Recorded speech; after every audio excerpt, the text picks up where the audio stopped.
Como vimos ontem, a data para a morte dos hebreus, dos judeus, estava definida. O orçamento estava definido. O pessoal que ia fazer isso também estava já a postos para isso. Uma crise extrema. A maior crise que o povo estava passando naquela época no governo persa. Meu irmão, mas as impossibilidades humanas são as oportunidades de Deus. Como é que Deus vai agir nessa situação para defender o seu povo? Primeiramente, irmãos, quem é que poderia interceder junto ao rei? Quem poderia chegar ao rei e argumentar em favor do povo de Deus? Esther é informada. Por que Esther é informada? Porque Esther é judia e Esther é a rainha. Ela pode ter acesso ao rei. Chegou a hora. Chegou a hora de Esther manifestar sua fé. Chegou a hora de Esther defender o seu povo. Veja o livro de Esther, capítulo 4, versos 13 e 14. Com sua fé, Mordecai procurou despertar a fé de Esther. A parte central do livro de Esther está nas palavras de Mordecai a Esther. Veja, Mordecai, o tio, foi falar com ela, agora é a hora, agora você precisa agir. Veja o texto. Não pense que pelo fato de estar no palácio do rei, de todos os judeus só você escapará. Pois se você ficar calada nesta hora, socorro e livramento surgirão de outra parte para os judeus, mas você e a família do seu pai morrerão. Quem sabe não foi para um momento como este que você chegou à posição de rainha. Veja, irmãos, aí está começando a aparecer. Por que ela foi feita rainha? Por que Mordecai fez com que ela entrasse no concurso, fez com que ela fosse eleita a rainha?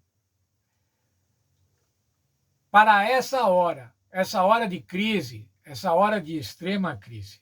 Interceder pelo povo. Interceder pelo povo, irmão, significava correr um risco de morte. Por que correr um risco de morte? Porque apesar dela ser rainha, dela ser esposa do rei já há alguns anos, ela não podia chegar ao rei sem ser chamada, sem ser convidada ou convocada. Alguém que fizesse isso, se apresentasse diante do rei, quem quer que fosse, sem ser convidado, e o rei não se agradasse disso, poderia significar a sua própria morte.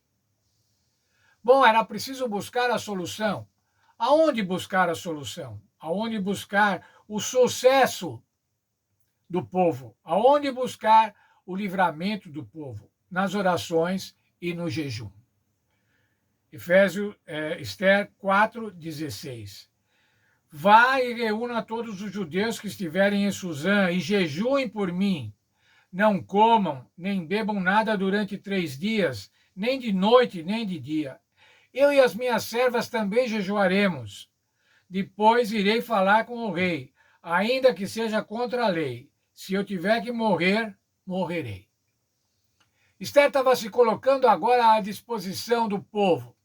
Estava se colocando à disposição para livrar o povo.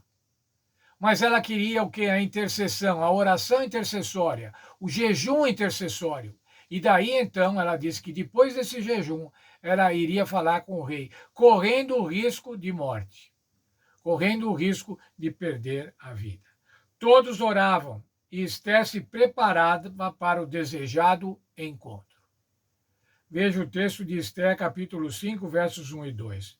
No terceiro dia, Esther se aprontou com os seus trajes reais e se pôs no pátio interior do palácio real, em frente à residência do rei, que estava sentado no seu trono real, voltado para a porta da residência.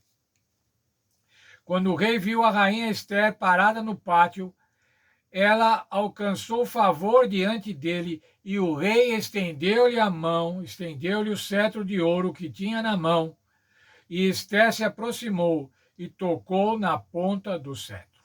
O que era isso, irmãos?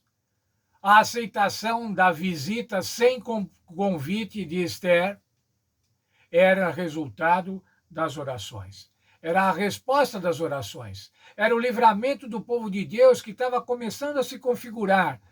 com a possibilidade de Esther argumentar diante do rei. Quando estava estudando essa lição, mas eu lembrei de um versinho que, desde criança, tínhamos na igreja, ainda temos. Muita oração, muito poder. Pouca oração, pouco poder. Sem oração, não pode haver poder. Aonde é que veio esse livramento, irmãos, que nós vamos ver ainda amanhã e depois? Como é que veio esse livramento? Através das orações, através das petições, através das súplicas, através do jejum. Isso funciona até hoje, irmãos. Até hoje os nossos problemas podem ser resolvidos ou podem ser minorados através das orações. Portanto, temos todos o mesmo espírito que teve Esther. Orem, vamos orar, vamos jejuar, e daí vamos partir para as atitudes. E a atitude de Esther foi uma atitude temerária, mas que estava fundamentada, estava na esperança do resultado das orações.